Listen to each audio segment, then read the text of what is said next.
Hi, a wonderful day. I am Mary Joy Montella Camarungan, 21 years old, seeking a competitive environment to serve your organization. I live in Antipolo, Marihatag, Surigao del Sur. I belong in a simple family, which I am the second child, and we are four children, two brothers and two sisters.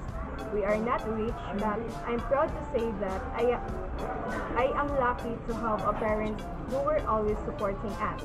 I finished my elementary level at Antipolo Elementary School, Antipolo, Marihatag, Surigao del Sur.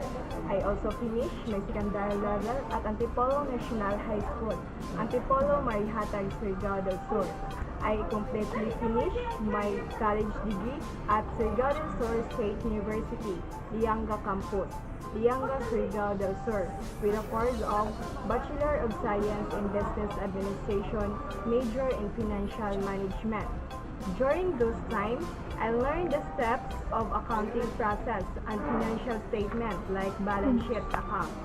In my major subject, Fundamentals of Accounting, I have also work experience as a substantive representative of mayor in Marihatag Municipality, Marihatag, Surigao del Sur. I have special skills, basic computer and basic accounting skills.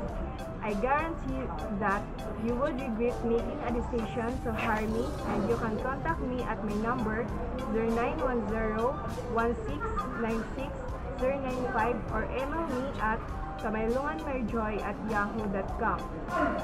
Thank you for taking a time to listen my resume.